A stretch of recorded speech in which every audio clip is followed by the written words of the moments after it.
Hello, everyone. This is the fifth episode of SKYLINE, and this time I am joined by Teagan. Uh, I will refrain from last name, though, as Trisha so wisely pointed out last time, is if you want to find someone, you'll find them. This won't really change that. That Um, was a weird inflection you put on my name. Teagan Moore. Yeah. It's Teagan. It's Teagan Moore. Speaking of, You wait, say after saying the last name. yeah. Well, as Trisha pointed out last time, there is such a thing as like trying to keep like not the full name out there, but also she made the very good point that like if someone's looking for you, they'll find you. Cause I don't know, you didn't listen to that podcast, I don't think, but she Not yet. shared a story where she straight up like she met a woman who was like maybe part of this like pyramid scheme thing and she was trying to get her in it, and then that day she just found out all the information about her, where she had worked, who she was married to, and then found out who was leading the pyramid scheme and all their information in like a day. I'm sure. I just thought it was really funny how you're like, oh, well, we're not going to say the last name. And then immediately And then afterwards said the immediately last name. afterward, I did. Well, I'm not the most professional individual, and only like 7 people are subscribed, so like it should be fine. Fine. Um, unless you want me to like start over and and No, and it's it's it's okay. or Like, censor the last name, I can do that. yeah, I'm okay. Like, it's fine. All right, all right, cool. I In the don't have a video, lot out there for people to find. yeah, in the video title, I'll just do what I do for some people, which is like first name and then the first letter of their last name. That's what I've been doing, except for Adam, who stated he was fine with that and Yeah. I all mean, that. my initials are trademarked, so Mm-hmm. And Teagan, if you wish to give a little bit of information about yourself, I think I asked this for Trisha, and we just didn't do that part of this. But if you want, if you want to, which by the way, you should listen to the Trisha one because we get into some existential stuff, and that was really, really fun. And I'm not just talking to no, I you, will. I to anyone just who listens to haven't this. had a chance. For sure. But yeah, tell a little bit about yourself before we jump into things. What up? Uh, I'm Tegan. I use they them pronouns. I Yeah. am good old 2 decades old. I don't know. 2 decades old, yeah. And there's a myriad of things that Teagan is skilled at, and things Well, that, well, Teagan, like any other human being, has that's a certain. strong word. Teagan, like any other human being, has some skills that they've developed over time, and as well as interest, and that is the lifeblood of any podcast, any talking to people thing, especially when this is also like uh I don't know. It's like I'm sure I'll do more podcasts with you in the future at some point, maybe. I don't know. Uh and I'm sure because we'll have this backlog that it'll be like, all right, what do we talk about now? Like this is mostly like a an introduction to this conversation. Uh but um I think I'm gonna, because this, as I've said before on the show, this is very much an excuse for me to like just sort of ask questions of people I know who I haven't necessarily asked before, or like just to figure out more about them. And the thing I wrote down that I think is actually a really good question is that you draw a good amount, and your drawings are really good, and this needs to be pointed out. You are what we would call a amateur artist, right? Is that a fair assessment? I mean, yeah, I also have gotten paid for art before though. Yeah, like where Um, that's a good question though. Like where's the like on line? my taxes, I would never write I am an Yeah, artist. yeah, Because that's, it's not my career, but for sure. we can say I do the arts. Yeah, It's and very hard for someone to actually be a professional artist. yeah, and hypothetically, you're doing the art for this channel as well. I mean, you already have one of it up. The profile Yeah. picture is Tegan's work. Um, of course, there's still a myriad of other things, but like Tegan has a life outside of doing work for this. So, especially Yeah. since I am not paying you, though I offered to pay you. Um, Yeah. but yeah.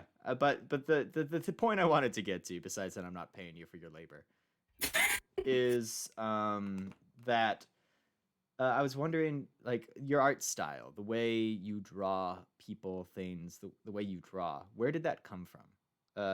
Where was there something that particularly inspired the style? Were you taught to draw that way? Where'd that style evolve from? Well, I growing up, always liked to draw. It was something I always did, and I remember, like, uh, I didn't get to watch a lot of TV as a kid. Yeah. Um, I was one of those weird kids who went outside, which I say is kind of a joke, but also like with the generation I'm a part of, like most kids my age rather played video games, but I like, went and like outside and like explored my neighborhood and did unsafe things. Yeah. But so when I did watch TV, it was usually cartoons. Mostly because my parents couldn't stand most of the children's stuff outside of that, and it was a very particular set of different cartoons I could watch. um like I couldn't watch Nickelodeon. It was mostly Disney Channel cartoons. So it So kind of came from that, I'm trying to think of what but kind of also cartoons you would have been watching then. So Disney Phineas and cartoons, Ferb. Phineas and Ferb. That's one. What Oh else gosh. was there? I feel like Gravity Falls, you weren't quite still a kid then. I'm trying to think of like when you were a Yeah, really no, young Gravity kid. Falls came out later. Ooh, I feel like Phineas and Ferb I was the only. There were others though, it like was one Kick of the big Batowski. ones. Do you remember Kick Batowski? Yeah, I Did you do watch remember that? Kick Batowski. What else My was parents there? did not like that one though. It was a bit more of I know an Fish Hooks was around, but I Fish didn't like Hooks. that one Yeah, as much. Fish Hooks was a thing. This is oh man, there's gonna be people who might one day listen to this who are gonna be like, come on, you don't remember this show? We're gonna Google it. American Dragon was Disney, right? Were you old enough to dig I American don't Dragon? think that one. That's Disney though, right? I American don't Dragon Jake Long. remember. I'm gonna find out real quick. Yeah, but point is, you watched a lot of cartoons. And I remember like, oh, Kim Possible. Obviously. I can't believe I forgot that one. Yeah. Recess. Did you watch Recess as a kid? I did not. Nonetheless, these are the things you watched. Yeah, but I so it was that. So I always like was biased towards, the cartoons. And yeah. I remember like I'd take art classes and stuff, and there was this one thing that set off my particular disdain for specific art styles is I knew this kid, and she constantly got praised for her drawing, but what she'd do is she'd buy like manga and then trace the manga. Yep. And she'd do it in plain view of everyone, but she'd still get praised, and I remembered that, and it kind of set me like away from that style. Mm-hmm. And then, as I got older, like I still like I had a habit of not really caring too much to watch like TV programs that most people would watch. I preferred You preferred animated stuff. Yeah. Yeah. And I was constantly like trying to draw things, and I'd see like styles that people would do, and I'd try to duplicate it or take pieces. And I think like it's hard for me to say I got my style from a particular thing. It's something that I'm still kind of evolving. Mm-hmm. It was something over time, not like a particular. Yeah. No, I didn't draw inspiration from a particular source, but it was definitely like I wasn't interested in drawing as much detail because I always watched animated cartoons where, the more detail, they're not, it's harder. Yeah, they're not worried about, and they're usually mass produced, so they're not as worried about specific details. Yeah, for sure. Now that makes sense. A process over time, but that's most things probably. Like Yeah. I know I said like what inspired your art, and I think sometimes you'll hear like I don't know artists in Q and A's they'll like say a myriad of things, and you go, really, those are your inspirations? Yeah. Um, because I think at the end of the day, with most things, it's a conglomeration of experiences you've had. Um, like, how much of that process do you think, and you might not have an answer for this, of coming up with your art style was other people's? Because you mentioned that the one person would trace manga and they just get a bunch of approval. Like, how much of Yeah. your developing art style was other people going, that looks good? And how much of it do you think was you saying, oh, I like this? Like, I'm sure both played a part, but like, what do you think were the prime influences in that way? Um, Like, to I fill. mean, approval from other people was always really nice. Mhm. Uh, but I want to say most of it was like my own, like, I don't like the way that looks, or I like the way that Mhm. looks. And I remember, like, if I'd be proud of something, I'd show it Yeah. to people. And if I wasn't proud, I just wouldn't show it to people. So there was never anything where I would, like, really didn't like something and somebody was like, oh, I really like that. Yeah. Because I, like, just didn't show them if I didn't like it. I do Mm. have particular moments that I remember of doing something I thought looked cool and then other people saying something and then not doing it anymore. Yeah. Like, I have a particular memory of when I was younger, trying to draw and copying images I had seen, and I had somebody in a tank top and I did a line which made it look like cleavage. And my mom saw it and she was giggling at the fact that, this kid put cleavage in a drawing because I was copying what I saw. Um, Yeah. and that kind of deterred me from doing that for a number of years. Um, and there was even one recently where I was trying out a style where I put the ears in a different place. Yeah. And like, this happened like freshman year of college. Mm. Um, and somebody, uh, who I won't name the name of, I had Okay. drawn it and I had showed it Protect to the this innocent. person. Yeah.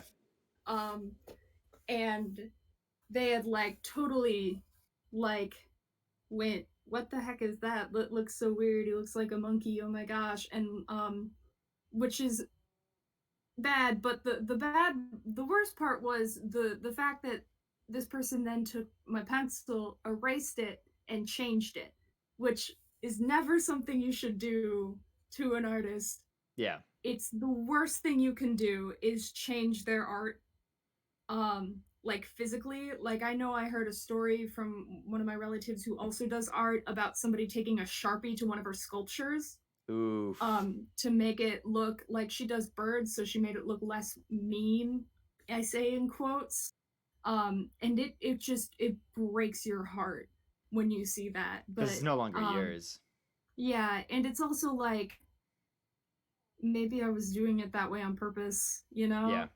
Um Well, and that's the thing too, because like I feel like as you get older, you get better at knowing like what criticism is something you nod your head and go, you know what, that's a good point. Like in terms of yeah. this art I'm working on. But as a younger person, like your mom even just laughing, like I'm sure she didn't mean anything bad by it. She just thought it was No. funny. But like that can deter someone from doing that, pursuing that thing. I've been Yeah. reading. I'm gonna feel like I'm gonna mention this forever, at least for a while. It's like I've been reading. I'm sure one day I'll say I did read. I've been reading a lot of Freud and Jung lately, and so the thoughts of like how youth affects you later is always in my mind.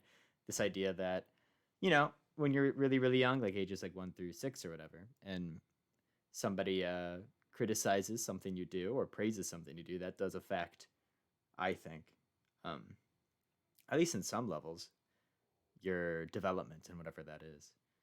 Yeah. Um, so, but I mean, I was really just curious, sort of like where your style came from, but it makes sense that it be an over time process type deal. Um, Yeah. and I guess my question would be further, since talking about the past, like I know conversations about like what are you gonna do with your life are like daunting, and so we're not gonna necessarily go into that. But I guess my question would be like, where do you see your art going from here? Like, for example, like I know right now you do doodles for our D&D campaign, which I love, and I know everyone else in our campaign loves. But you're also doing work for this channel, which I look forward to seeing, and what I have seen so far has been pretty grand. Um, and you know, and I've heard mumblings, and I'm just gonna have you, I guess, talk about the difference. Like, what kind of stuff do you want to do with this, with your over time building of art skill? And I know you kind of shy away from maybe calling it like you're skilled at it, but like you're like I said earlier, you're better than most. You're not as good as some, Um, but you're better than most. What do you think you could do with it or want to do with it in the future?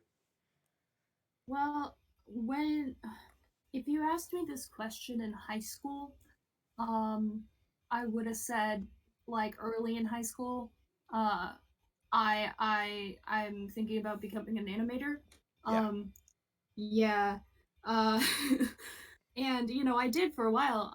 And then I decided that there were other things that I was a little more passionate about, and the career Hmm. path of an animator is a lot different than you envision. Yeah. Most of the time, you're not making your own stuff; you're working on Hmm. somebody else's stuff, um, and you're underpaid, and it's a creative stifle. But Yeah. uh, I I do like character art, and I um, don't think it would be necessarily like my career path. Um, because the specific kind of stuff I do and I enjoy doing, it's hard to get that specific of a job. Yeah. like, um, Yeah. but And we're not necessarily talking about career. I guess just more like what do you see yourself doing? I guess I don't know. um, I I imagine in the future I might make some web comics. Hmm. See, I have a lot of ideas floating around, um, and some that I've even like started on drafts and pages of, Yeah. and just never got around to finishing. Hmm. Um, I it's mostly for me though, like just a way to kind of get ideas out that I have. Yeah. Um, and I Some. also do a lot of art of the people around me. Like I really Yeah. like drawing people I know. Um, and Hmm. it's more of a way for me to kind of reflect what I'm seeing around me, Yeah. which makes my art sound like it's a lot more abstract than it is. I do a lot of like stupid doodles of people doing stupid things. Yeah. Like that's what I do. But I mean, like, Um there's something to that though, because something I found at least is I think no matter what, and I could be wrong, so maybe I shouldn't be so absolute about that, but I feel like a lot of skills and disciplines and things people do end up being reflective or play a part in just their lives. Like what you're saying, like you end up doodling and drawing art of stuff you see and experience around you. Um, uh, as sort of a thing that reflects you, right? It even goes back to the cleavage story, right? Like you just had observed this thing and you drew it. You were like young or whatever, but like it was there, so you drew yeah. it, and that's sort of that thing. But like in other like people who write or do poems or whatever, that's the case too. Musicians, but even like I imagine like I don't know, like engineers probably you know are able to when working on something like kind of work on it in their own way and de-stress by doing it and like I think it depends And but that's mostly what it is for me. It's a de-stress, and it's yeah a I also do it in a way to make other people around me happy. Like I doodle a lot for other people yeah because yeah they you do seem to enjoy it. yeah Um and which is weird in a way because it's like it's for me but it's for other people, and I might doodle other mm-hmm. people and then never show it to them. Um Yeah which I've done many a times. I'm sure yeah And it's like things like that. Again, like this is the most artist answer I can give of like it reflects the world around me and my Mm-hmm. life and things, but like when I say that, like I mean somebody will make a stupid comment about a space toaster and I will draw the space toaster. Like Yeah, it's very it's it's like, a way for me to be like I don't journal. yeah, So it's kind of like my version of journaling. and in a Like way, it's I was gonna try to put maybe a word in there of like feeling present, uh, being in that moment. Maybe I don't know if that's exactly the word you'd use, but because like I remember like improv, you'd like doodle improv scenes, and those doodles were amazing. well, thank you. I don't know if they were top tier art, but I think they were hilarious, They and were that's really kind of hilarious and what was good. important. Yeah, exactly. Um, but I think that's the thing too. I think in drawing people around you and things related to it, like people's threshold for enjoying it is so much lower, I guess. Like, um, like if you doodle someone, even if it's not like the greatest doodle, they're still sort of like, ah, it's great. Um, Yeah, and but I think that's what makes it really hard sometimes in life is that it's the whole like the parental bias effect in some ways. Like your parents or like people close to you will say, "Oh, this is really great. This is really good." And then you'll like show it to someone who doesn't care and doesn't know you. yeah, And they're like, "Ah," yeah, you know. But that's just interesting. I think innately in that shows sort of kindness or at least appreciation from people when you do something that's a group thing. Because you mentioned like, yeah, you draw for yourself, but you also draw for other people, and I think that's a part of it. Um, it's a gift to other people, you know. And I know I personally enjoy the art, especially when you draw for like D&D and stuff. Um, but also I look forward to the art for this channel stuff. Though I've been making good work of images I found online of just like a sunflower and cities and things like that. But yeah. I've been working on that yeah, lately. I've just also like I use a tablet and it will sometimes heat up and then stop working while I'm working. yeah, So I have to like take a break, and that break usually is like let it cool down for hours yeah. or even overnight. Oh, for sure, for sure, for sure. Um, all right then. So web comics and that kind of thing in the future. So keep an eye out for that. I would say I don't think you have this, but if you had like an art thing that you wanted to be like linked in here, we could do that. But I don't think you do. Do you? Prob not. Hello? Oh no. Tegan's gone.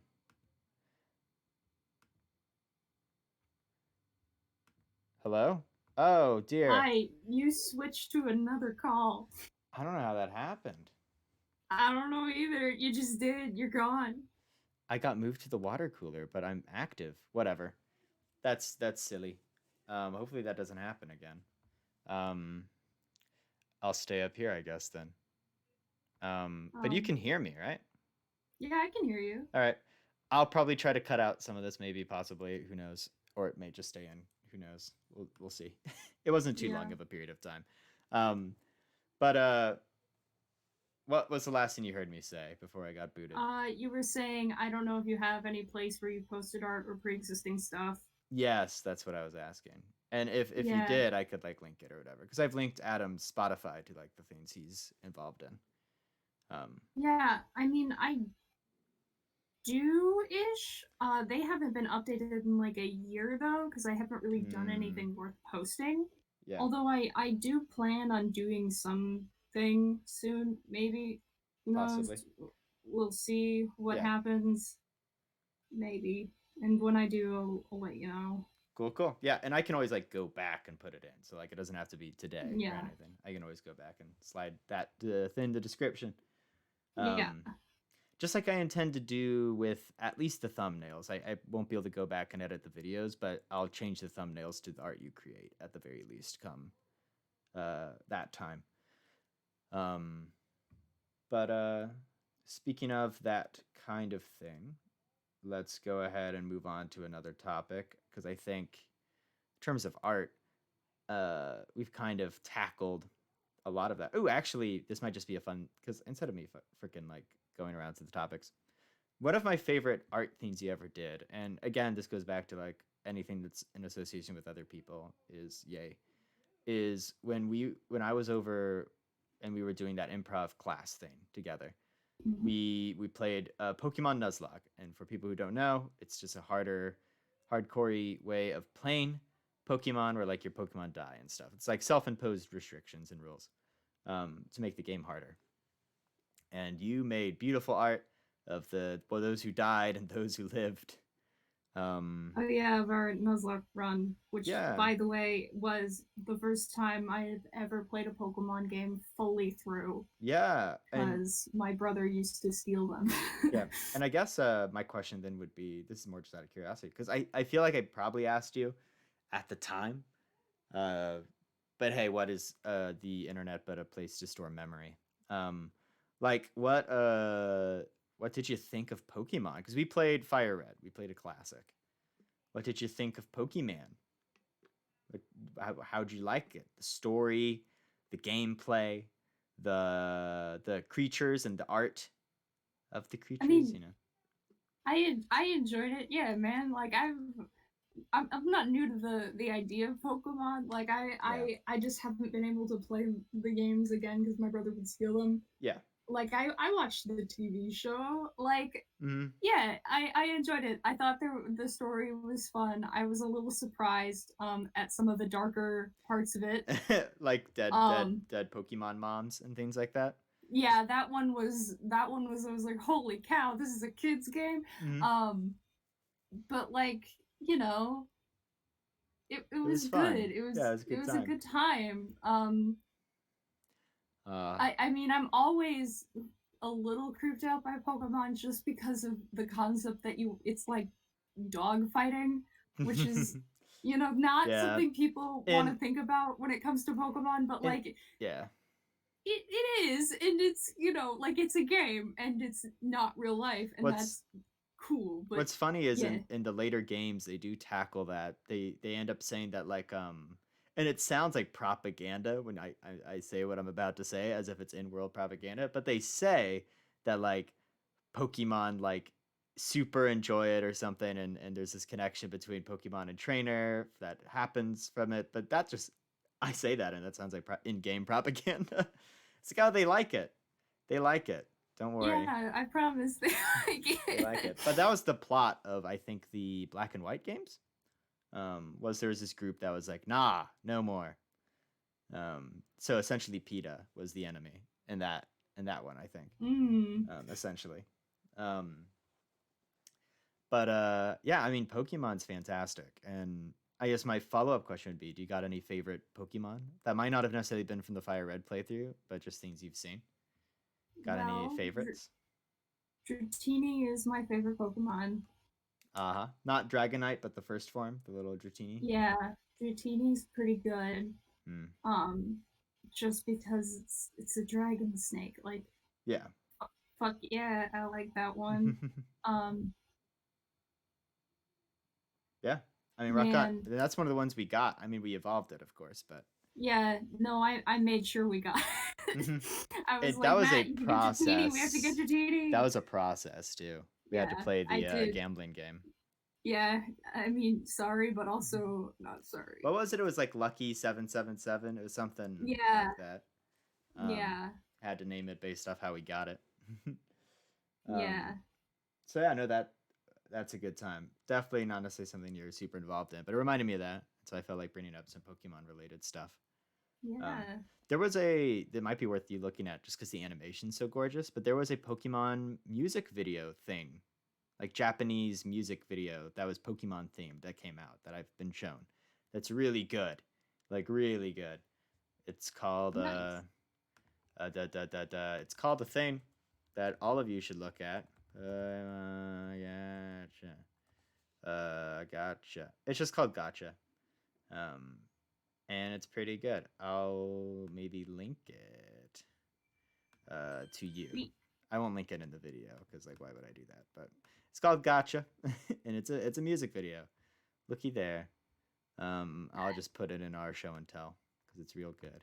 But yeah, I mean, Pokemon's art style is fun.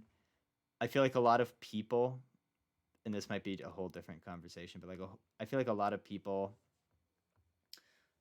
you know, who become artists here in America are very anime and manga inspired, going back to the person who would just trace manga. Like I Yeah. see that all the time. Um, just people. It seems like there's a far less people who draw in like a cartoonish style, I guess, or like in a like you don't see a lot of classic fire hose just artists out there, you know? Like they Yeah. exist, but you don't see a lot of them, right?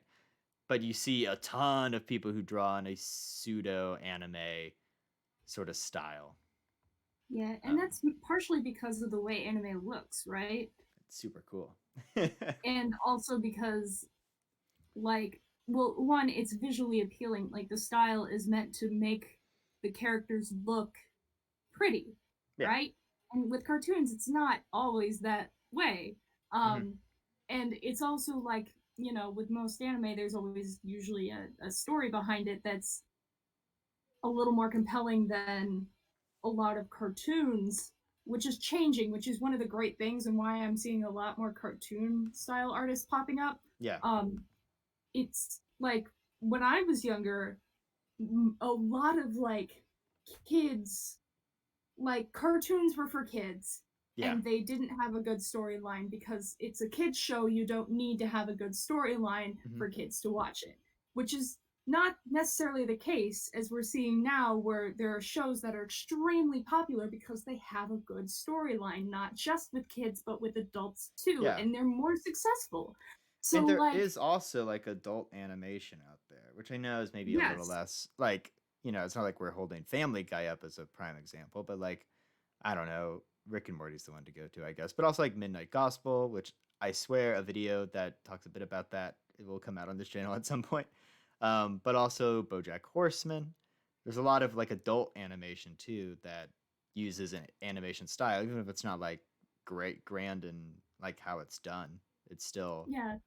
And they're animation. definitely like, it's a medium for them to do comedy. It's not about necessarily creating like a Yeah. storyline. It's a medium for comedy, which is fine and valid. Mm, Um, but then there's also the other side of that, which is a storyline and like a plot and characters, yeah. which is also fantastic. Like my favorite Hmm. show of all time, Gravity Falls. It's a very funny show, but Yeah. it's not animation is not the medium for comedy, it's the medium for telling this Yeah. story. No, for sure. I have some. I don't. Can you hear the people outside my door having a Yeah, wild I time? can. Ah, they're gonna show up in the video then. Ah, I'm not gonna complain about it though. This is just life. Uh, they're Oops. having a good time. Which I'll once we're done here, I'll probably check up on what the heck they're doing. But like the thing I was gonna add to that, I had sent you the Gravity Falls commentary. Whatever's. Did you listen to those? Because I know you'd love those. I don't remember if I have. Oh, they're I so good. might have It's listened to part of them. it's commentary from the creators, so you'd be super interested in that, I assume. Yeah. Um, No, I don't. do you not remember I've been that? having like, I don't remember Is anything. I've everything been just sort of having bleeding time. together at this point? Yeah, I've been having a time while in quarantine, Mm-hmm. which it's true for everyone, but like as you know, I've been here longer. Yeah. Yeah, a lot of So, situations have made it to where you've kind of been isolated even longer than most other people. So yeah, you've like a really, good several months before yeah, people started. so you've really been in the thick of that, Yeah. um, which is kind of wild. But yeah, I mean, all of this coming down to animation's cool. There's a lot of different Yeah, and styles for it. appreciate animators. They do Mm. a lot of hard work with little appreciation. Is there any particular cartoon or form of art that you really dislike? Because I know Gravity Falls you really like. Is there one that you just like, ugh, that you just dislike? Falls might not be the most visually appealing, like that's part of it. Mm-hmm. Um, but there's also ones that are much worse out there. Um, oh man, Like, what are ones when you see them, you're like, ugh. anything that like purposefully tries to make everything look like purposefully points out as many flaws in the human body as possible. Um, which I understand like why you don't draw cartoons Hello? to make them all No, look I just get a little appealing. bit quiet. Like I very much understand that, Just a wee bit. but for me, it's usually in adult cartoons too that I see it in, where they Yeah. purposefully like, well, highlight flaws in a person, and but they're all made up people, and but it's also they're doing it for a comedy value of Showing like, like the look at this flaws ugly and person yeah. being funny, like yeah, um, I know Mob Psycho does that, which is an anime I really like. They kind of have yeah, like this like they people look a bit more realistic than in other animes. In Mob Psycho, you see a lot more yeah, body but flaws. also like they it's not every single character, right? Yeah, that's true. Um, and it's usually shows where you're like making fun of someone, so they'll make them look Hmm. poor. Um, Yeah. which is it's irritating for that. It's also like that style I just really don't like. I'd have Hmm. to like get back to you on a specific show. Yeah, but just There's a lot generally of that. styles Yeah. that I see throughout adult cartoons that usually I'm not a fan of. Hmm. I know Fish Hooks I also didn't like the style of. Yeah. How do you feel I about did not. like SpongeBob? Oh, I also don't really care for SpongeBob. Not even early That's a fun SpongeBob? fact. I wasn't allowed to watch SpongeBob growing up. Yeah. So like I don't really have a lot of like a lot of people would say, "Oh, I watched a lot of SpongeBob growing up," who like animation. I didn't watch any. I've never sat down and watched a full episode all the way through of SpongeBob. Oof. Not even the movie? Not even SpongeBob No, the movie? I've never done it because Man, I didn't grow up watching it, and I also just like doesn't seem don't have. appealing. Yeah, I don't really have like an agenda where I feel the need to. Yeah. And I kind of agree with my mom for the reason why she didn't have me watch it, Uh, because she didn't like that they were mean to each other. my parents enjoyed SpongeBob, I think. I think if I asked them, they'd say, yeah, SpongeBob was a funny show. Yeah, Um, no, it definitely has its moments, but like I also like I think they were much meaner to each other in the later seasons, and I think it's still going too. So like, I don't know what they're doing now, I don't know. but I know like after the original creators left, they did get meaner. I remember that. Because before there was always an element like Squidward was always sort of upset and mean, but like Patrick and SpongeBob were just dumb, you know, or they were Yeah, just naive in some way, and that's usually how they ended up harming other people. But usually it'd be like Squidward, the grumpy coworker and neighbor who'd be mean at time to time.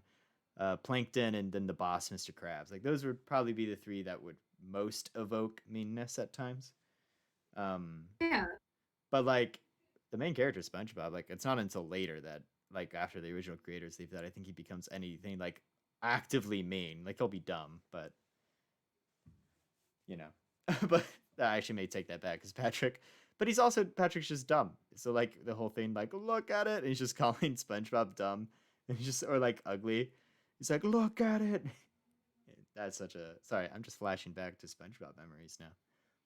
I don't know what you're talking about because I I haven't know you seen don't any. because you haven't seen it. And I'm well aware of the memes and stuff because Yeah, but like other than that, like I don't. don't know a whole lot about it. Yeah. Yeah, Well, I don't know if it's because my throat is dry or not. I feel like we're about like halfway through ish. My throat's really dry. We're gonna move on to a completely different topic away from animation, because I feel like we might cool. be squeezing that line dry. Um, I mean, I can talk about animation for hours, mhm. but we're good. We don't have to. I've Yeah, already ranted to you about it many a yeah, times. that might be it too. Maybe it's like, oh, I've heard most of this already. So I'm kind of like, Uh, so what I'd actually like to talk to you about is something you're doing right now. Like, despite quarantine, you still are finding time to do this. We talked a bit about it before we came on here. You've been working with animals, um, a lot. Do you want to kind of just go into like what exactly you've been doing with animals, to give people context? Yeah, I shortly into quarantine for myself, like, which is before the pandemic actually hit. Yeah. I've been quarantining before that, but I I started volunteering at my local animal shelter. Mm-hmm. Um, and I've been working specifically with the dogs. I wanted to do cats too, but I was early for one of my volunteer trainings and I was hanging out in the cat room and then I couldn't breathe and I walked out of the cat room and went, "Oh, I can breathe now. Uh-oh. Ah, yeah. Guess I can't do the cats." Mm-hmm. Because I am slightly allergic, but I, oh well. Yeah. Um I have a cat, so like I thought it'd be fine. Um but anyways, I've been working there. I do a lot of my job as a volunteer is basically I I walk dogs, Yeah. and I'm usually there in the morning, so that means I walk a dog, and while I'm walking it, the staff cleans their kennel, and then I walk them. When I come back, it's clean, and I put them in their clean kennel, and then I take another dog out, and then when we're done with all of that, I'm usually like helping clean dishes or do laundry or sweeping or anything like that. Yeah. And as a volunteer, like we get to know the animals a lot better, Mm-hmm. and assess their personality so we can help sometimes with that and give feedback. Help people Sometimes find we'll the dog notice. they want for their Yeah, family. well, Yeah. there's an adoption department, so we'll like tell the adoption department things we've noticed about the dog. Mm-hmm. And then like we'll also, like we're the first people to see if there's like a medical problem, like if we notice a dog's limping, like Yeah. we're the ones tell the vets because we're the ones who see it. Mm-hmm. So it's things like that. All right. No, that makes sense. Um, in working with animals, of course, the way animals get treated, um, in a lot of the world, mostly because of people don't neuter or don't this or that their animals, and then they don't take care of them enough, and they end up outside of the house, and we end up with a stray problem, right? Like a lot of Yeah, animal. I think we see this mostly with cats, but it happens with dogs a lot too, depending on where you're yeah, at. Uh, yeah. like I guess like it's not like you're working at a pound where like you're having to like deal with that, but like how does that affect you mentally? Like seeing a lot of these like because I assume you do get dogs that are kind of No, for sure. rough. Um, yeah, no, I'm overly, I, um, I don't do seeing anyone else in pain well. Yeah. Um, Yeah. it's a problem I have. Um, but yeah, it's pretty rough. It's sad, and usually I don't know why they're in their condition. Yeah. Because we get most of our animals from um shelters that are overpopulated in southern states. Hmm. So I'm pretty sure we get some from uh Is there more of a problem with stray animals in yes. southern states? Yes, the further south you go, the more strays there are, and it's partially because of warmer climates. Yeah. Um, I guess they don't and survive very long in colder yeah, climates, huh? and also rural um areas. Ruralness. It's probably more Yeah, rural and urban than north and yeah, south in a lot of ways, but yeah. Well, it's that, and also the like weather. again, Yeah. it's the weather. It's also like there's uh a culture as you get southern of because there's a lot of farmland, Yeah. of seeing animals more as tools than as pets, Hmm. which they can be very helpful for farmers, and I'm not like dissing any farmer who has a dog that helps with their work, Yeah. but there's also sometimes that bleeds into people who don't necessarily run a farm and like not treating their animal well and things like that. Yeah, for um sure. and like it's that kind of thing. And it's a lot of those states also have a lot looser laws in terms of like Mm. protection for animals. So a lot of the times, like you're more likely to see puppy mills in those states because Yeah. there's restriction. And because a lot of them are more rural, there's not as many inspections going on, so they can get away with a lot of it. Yeah. um so we're a lot of our animals come from down there, and we have specific shelters that we work with, and we bring animals up here because it's a higher adoption rate. And you'll see this like all across the country. It's not just like with Illinois or like states in this area. Like Yeah. I know California constantly is sending dogs north to Washington and Oregon because they're more likely to get adopted. That um makes sense. uh so But like, but none. So you don't necessarily know the origins of the dogs coming in, but you can kind of gather maybe whether one's yeah, been and based on physically hurt or whatever.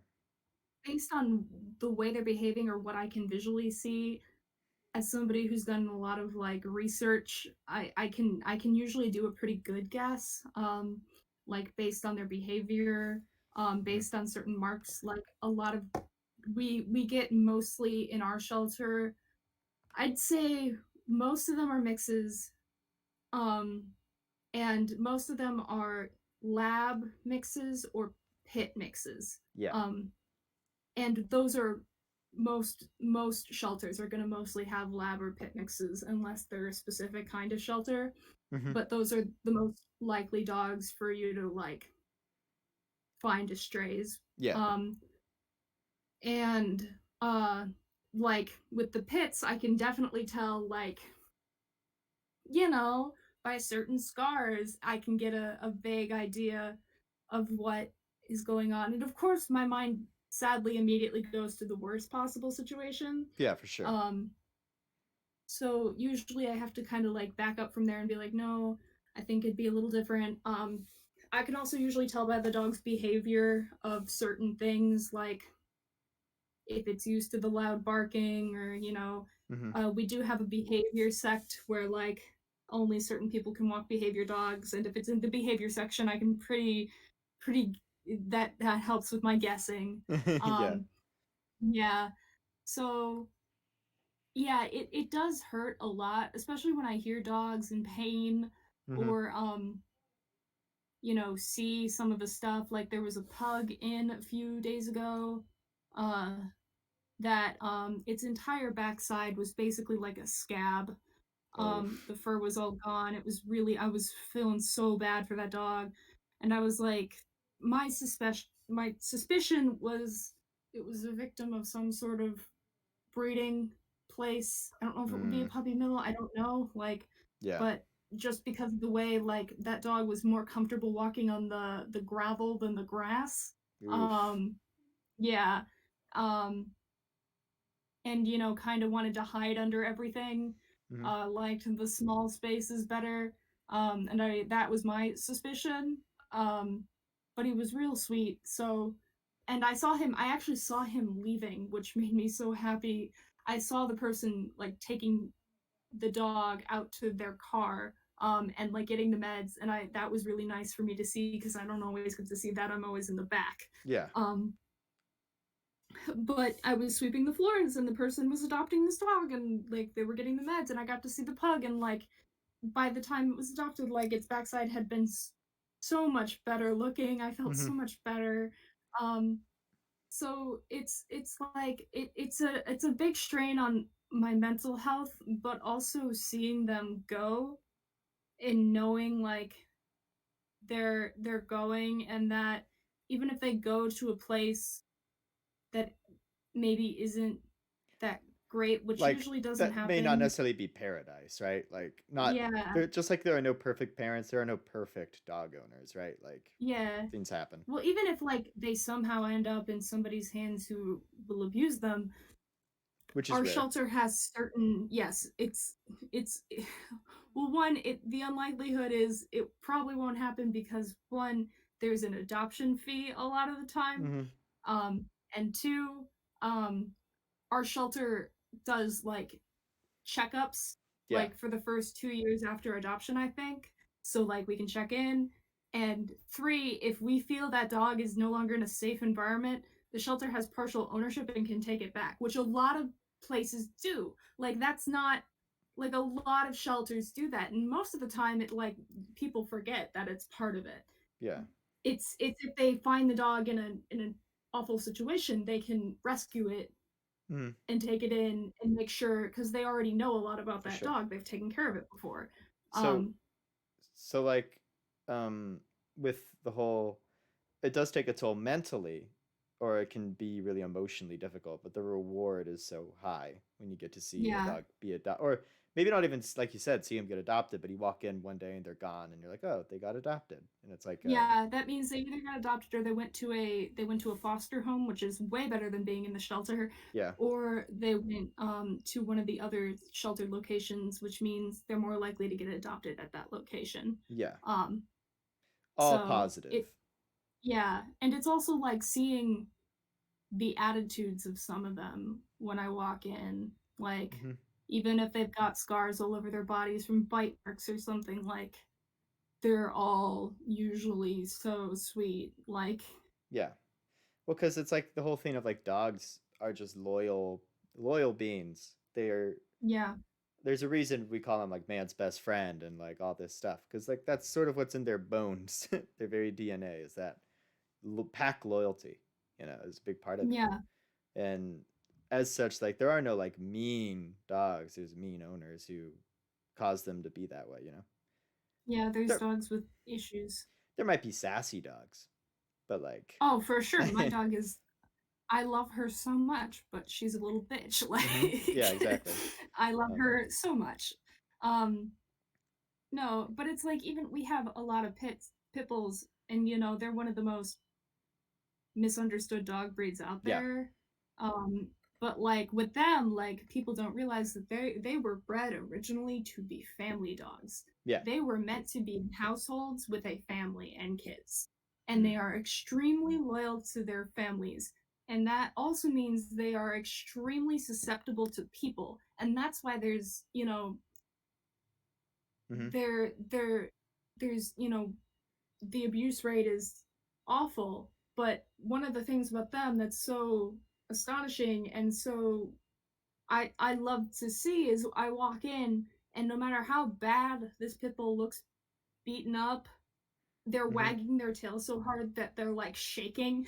Yeah. And like when I go out they're like, they're so excited to have contact with a person. Hmm. Like that's the best part for me is going in and just hanging out and giving them contact, especially the ones that are nervous from being there. Like, Yeah. What do you think slash know about like, from what I've seen, it's like the people take good care of the dog or whatever, but like there are people who like breed the pit bulls to like get bigger and bigger or whatever. Do you know what I'm talking about? yeah, Like they breed them to be like um, bodybuilder muscle dogs, and you watch the videos or whatever, and it's like very like, of course it's what they want you to see, right? yeah, And they seem to take um, care of them. They seem to like walk them a lot and like have a nice place for them. But like, what do you think about that? Because they do breed them almost specifically to make big boys. yeah. Well, some of them are actual working dogs that are Hmm. actually used for real security. The thing is, the people who are breeding them, it depends on whether or not they're also training them. Yeah. Because where you end up with a lot of behavior problems is with dogs that are trained to be, and I'm saying this with air quotes, guard dogs or for protection, Hmm. um, where people only do like half the training Yeah. because you're teaching them to be aggressive But not and to stand down or to. yeah, Yeah. and usually like you're teaching them to be aggressive and when people don't do that right, they'll get aggressive at things that they shouldn't be aggressive at, Yeah. and that will just cause fear in that dog, not Mm. just a protection. And that's where a lot of behavior problems come from. So there are responsible breeders who, either are also trainers and are like selling the dogs for Hmm. protection and like that kind of thing, who are following up and making sure that like all of that is going correctly and it's Yeah. not you know just somebody buying a big dog to be like hey cool. But then there's Cool. people or just buying them as accessories. Yeah, Um, that's what more I was pointing to. Is I think these people yeah, like name them like Hulk or whatever, and they make just get these big pit bulls. I think it's more of yeah, an accessory thing.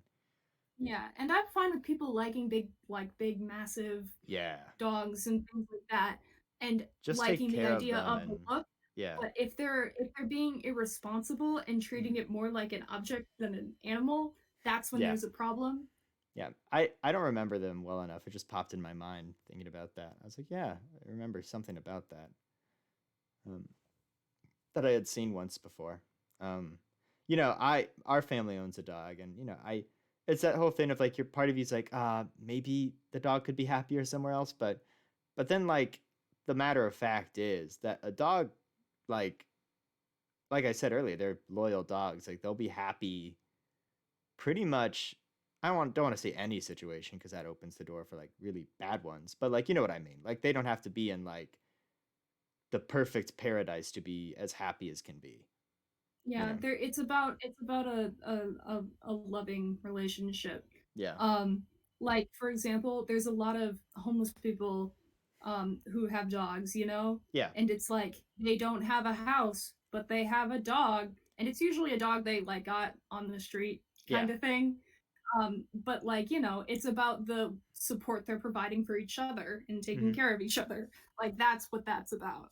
Which is And they take very good amazing. care of their dogs. Like Yeah. they might not have money to take them to the vet, but which is sad, but like it's Yeah. either that dog's on the street by itself or they're hanging out and getting fed with a person. Yeah. So like the other option, that's still really good, and those people should not have their dogs taken away from them. Like they're still Hmm. taking care of a dog. Like Yeah. And I mean, so long as our country is talking about Medicare for all, let's get Medicare for all for animals too. yeah. That would solve a lot of the stray animal crisis right away. Is if we could just like neuter and spade animals. And there are programs out there that are just spay and neuter, catch and release. Like they're Yeah. not even keeping the animals. They are literally just going into an area with an overpopulation problem, Hmm. spay and neuter, and that takes care of the problem Yeah. because there's no more animals being born. You're not, Yes. especially with like feral cats. Like maybe with Hmm. some feral dogs, you can get them into homes, but with feral cats, they're very different, and it's very rare to get feral cats to Yeah. live as a pet home. So that's what they do for that. And I know that we do that at our shelter. We have a feral cat program where we catch feral cats, and if there's kittens, we take them and we adopt out the feral kittens because they can be adopted. Yeah. They're social. They're not Hmm. antisocial yet. But we also have feral cats that are like literally out our back door, like in our field that we walk the dogs around in. Yeah. And like we have like cat houses for them and litter boxes and places for them to come get food. But they're And also they a spayed while and ago, neutered, so you aren't. yeah, we caught Yeah. them and spayed and neutered them. That's so important. It's such a big Yeah, thing. Um, it's like spade and neuter your animals, please. It's like yeah, unless please. And unless to you can all the guys, guarantee that like you can responsibly breed and then like give whatever comes from them to like loving owners. Like unless you can guarantee that, in my opinion, and even then, like there's sort of a level of like there are so many dogs to adopt. Like why do that? it's also though like there's people out there, and this drives me freaking crazy. And I'm gonna say it, it's mostly men Mm-hmm. who don't want to, neuter their dogs because they're like, well, I don't want to take away that from them. And maybe one day I'll like breed them. I don't want to take away that opportunity. And to that I say, sir, like, you're thinking about this from a human level, right? Mm-hmm. Of like, you know, I I don't want want this dog my to feel. balls torn off. You know what I Yeah. mean? Yeah, yeah. But that, and also like I want this dog to have the opportunity to know what sex is. Humans are different from animals in the facts of what we feel about having sex.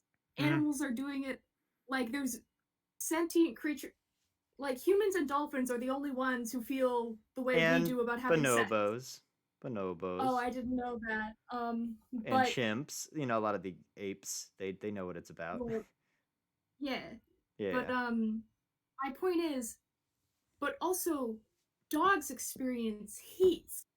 Mhm. And heats are very, very difficult Yeah. because all they want to do is reproduce. And if they're not doing that, they're just stuck usually. And if they're stuck in a small space like a kennel, they're usually being self-destructive because Yeah. that's how they have to get their energy out. Um, so you're dealing with this problem and you're thinking about it in a human term of like I wouldn't want my eyeballs cut off, and it's like, no, please do it, because it's actually, and also if you It'll do help that them in the at a long run. younger age, it'll help them, but also there's a lot of medical issues that fixes. They're Mm. less likely to get a lot of medical things that will go wrong than if they're not Yeah. spayed or neutered. Now, I had asked like, oh, the emotional toll and all that, and you had said, at the end of the day, they get adopted, and that's great. You told the pug story. Are there any, when it comes to you helping with the animals, and this kind of goes back to like what I asked about the art, like in terms of future stuff, like, do you see yourself working with animals like all the time? Do you see yourself running a foster home at some point? Like, what do you see yourself doing with animals down the line? So I would love to do rescue. I would love to do actual rescue, not just volunteer. Like, I would be Mm. totally fine getting in the grid of it and the, like, going to places and doing like rescues and things. Yeah, I know that emotionally is very hard. but like, sorry about that, but it would be like super rewarding, right? You left the call again. I know I did. We don't need to stay on that. For some reason Discord's being weird. But it Um, would still be super rewarding, right? Like even though it'd be yeah, so draining, it'd be super but rewarding. like I've even looked into possibly becoming an animal control officer. Mm-hmm. Um, and that is an extremely tough job, and it has a very high rate for mental illness because of what you are dealing with. Yeah. Um, and because I am already mentally ill, I don't know if that's the exact career path I would like to take. For sure, for sure. Yeah. Um, uh, but like working for rescue and doing something where like I have to get into the nitty gritty of it, like Yeah. I would be very happy doing. Um, and I know it'd be hard and emotionally like difficult, but it also would be very rewarding. um and like any opportunity I get to kind of Yeah. help in that way would be cool. No, that makes sense. I mean, and I think that's really fantastic. I would like to volunteer more for those things. I think for a lot of people it's time, but Yeah, I guess you have nothing but time right now, and a lot of people have nothing but time right now. So, it but also depends on the shelter you volunteer mm, for. Like with mine, you go in for like 2 hour shifts yeah, maybe at most, and like they're very non-committal. Like you don't have to meet a standard. You can just say like, "Hey, on Saturday I have 2 hours. I'll go in. Why not?" yeah, that makes sense. Um, Something to maybe wrap some stuff up on, um, because I gotta use the bathroom. Oh, And let's also see. I think we've kind of wrapped up like an animation an art conversation as well as a sort of your experience working with animals conversation, and maybe we'll come back and tackle specific things involved with that at a later date, maybe, who knows. um but something I wanted to point out is that I'm living in Anime House at Knox College. I look at that, I'm naming where I am. That's a little risky. Not really, it's fine. People are gonna come get you. Yeah, they are. But you know they they brought a cat. Someone brought a cat here named Bella. She's a Yeah, really old girl. Um, I've heard. oh, you've heard from Adri, I'm guessing. Yeah, Yeah, yeah, yeah. Super old girl, a bit sassy. Um, but she loves my room. I'm sure that you are enjoying the fact that there's a cat, because as I've said many a times, you are a cat person. I mean, yeah, but that's besides the point. Um, like the point is the cat likes my room, and I've pet her a few times, but like she's a bit grumpy. She's a bit of a grumpy cat, and you can tell when she's like, nah, she just wants to vibe. And then Pete, you know, I can at least tell when she just wants to vibe. I'm like, nah, she vibing. She doesn't want to be pet right now. She'll let you know if she wants to be pet. You know, if she's laying down across the room, that means she wants to lay down across the room. Hey Matt, have you thought that maybe it's not just your room that the cat likes? Maybe the cat appreciates that you understand when she doesn't want to be pet but just wants to be in the presence of a person. Who knows? But what was Because really that's funny kind of how cats are. was the other day I had like gotten back. I had been gone for like maybe an hour and a half, and you know I came back to my room and I opened the door, and there she is just in the middle of my room, and I'm like, when did you get here? And how long did you get here? And I looked at Grace, you know, the owner of the cat, and she was like, wait, she's in there? And her face was just like, what? Like, how long has she been in there? There was a moment of like, whoa, that's concerning slightly. But, you know, Yeah. it's not like it had been a long time. It's not like I'm out of here for a long time. But it was definitely funny. It was like, oh, there she is. She could be here right now for all I know. Hiding behind drawers and stuff. Yeah, have you thought that maybe it's you the cat likes and not just the environment? Maybe Cat, maybe Bella just likes me. Maybe. And I think with that, You're such a cat person. yeah, I think so too. I'd love to have a cat one day. Like of all the animals, like I think I'd first get a cat because like you have to put energy into cat. You got to play with them. You got to give them windows to look out of. You know, that kind of thing. Yeah. I've watched enough My Cat from Hell, to know sort of the basic things a cat needs. You know, play, window to look out of, litter box, vertical, Food. depending on the cat, food, obviously. Like vertical, that's an obvious one. Vertical space, you know, to travel if it wants. You know? Yeah. Because some cats are less go up really high up. You know, like Bella does. She's old. She doesn't like to climb or go down anything. Yeah. But you know, for cats that do, that provide that. But still a lot less energy you have to put into a cat than you do a dog. A dog you need to put so much energy into, I think. Training, as well as just like dogs just have so much more energy, is what I'm saying. It also depends on the breed. Well, yeah. Both cats and dogs. Like if you get that's really funny to me about people who like, you know, are want a cat really bad, but you know, they don't want to deal with the fur or something and they get a hairless cat. Hairless cats are like dogs. They're a lot like dogs. So you're basically just getting a dog. Yeah. It depends on the cat. So for sure. yeah. Like the cat I love the most is a Maine Coon, and that's more of the dog-like cats, Maine Coons. But more likely than anything, it'll go to a shelter. I won't get a specific breed. I'll just run to like a shelter or a pound or something, and pick up and you know, save an animal instead of like I want a Maine Coon. You know. No, I got you. And that's how I am too. But it's also totally valid to have like a bias towards a breed. Like I have a bias towards, for dogs, I have a bias towards huskies and beagles. Yeah. And I would never go looking at a shelter and only get a dog because of its breed or a cat because of its breed. But like I just have if you happen to see one that's a beagle, I will definitely be interested, but I will also still weigh it as an option with personality and where I'm living. For sure. And I think with that really sage advice, I think that'll be episode 5 of SKYLINE featuring Teagan. Right. All right. Thank you all for watching, and adios.